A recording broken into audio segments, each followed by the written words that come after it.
Welcome to the Literary Criticism and Theory lesson on Marxist view of literature.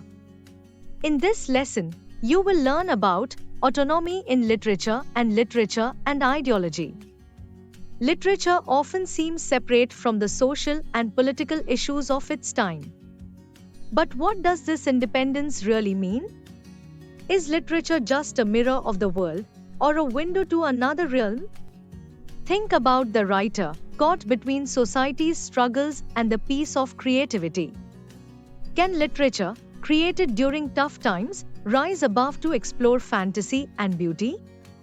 Literature has its own history and traditions.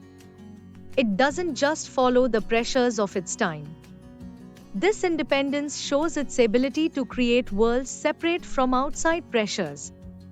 Autonomy in literature also means the solitary act of writing. The writer, like a painter, starts a creative journey, free from traditional rules of philosophy or politics. This process lifts the writer's imagination beyond bias and limits. Marx praised French novelist Balzac for showing society in his novels like The Peasants and Old Goriot, different from his personal views. This shows how literary works can become independent, turning the author's beliefs into a broader narrative. Does autonomy mean total separation from material conditions? Not really. It means a form of independent existence that still recognizes the laws and needs of its creation. Marxism teaches that literature, while reflecting its time, is not just a product of society but goes beyond, appealing to readers of different times and cultures. This brings us to the total personality and distinct totality of literature. A work of literature isn't limited to its immediate context but spans time, carrying the past and looking to the future. Literature's autonomy is about embracing a unique identity, engaging with the world but creating a distinct narrative voice.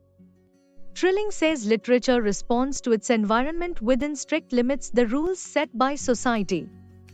But this doesn't confine literature, it makes its narrative more relatable and deep.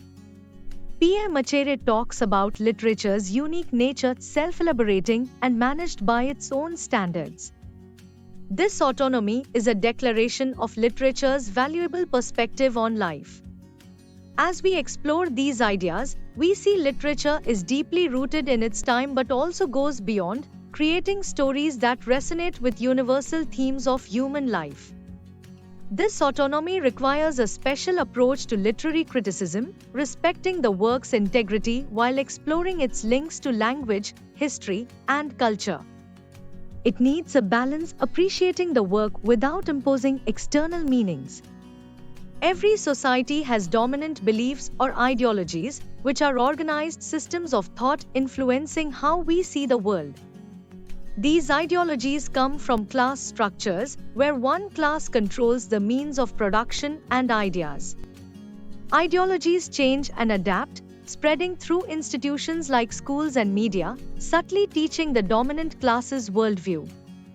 This process shapes our ideas of morality, ethics, and fate, often without us realizing.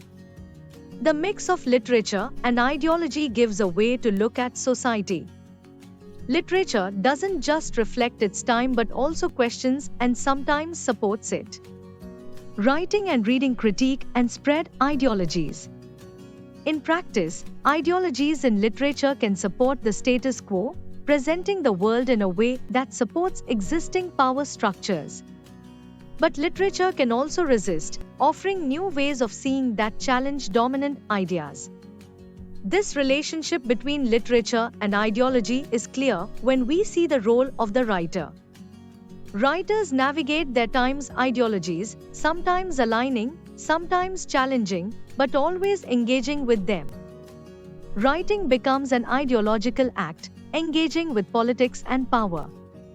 Think about liberal humanism, which emphasizes individual freedom and dignity but often within existing social structures.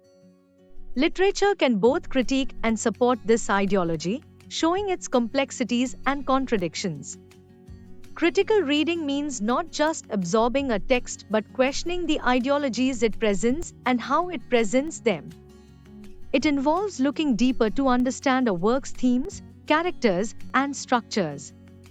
Through this critical view, literature is not just entertainment or art but a way to explore and critique ideologies. It shows how ideologies shape the world in books and in real life, affecting our perceptions, actions, and society. And with those final words, we conclude this lesson. For additional information on this lesson, please look at the content below the video in the online course. To get a list of the important questions and their answers for this lesson, please refer to the guidebook by our publications provided to you with this course for free. It shows you a list of all the questions that have the highest chance of coming in your next exams based on research carried out on previous year question papers. All the best, and I'll see you in the next lesson.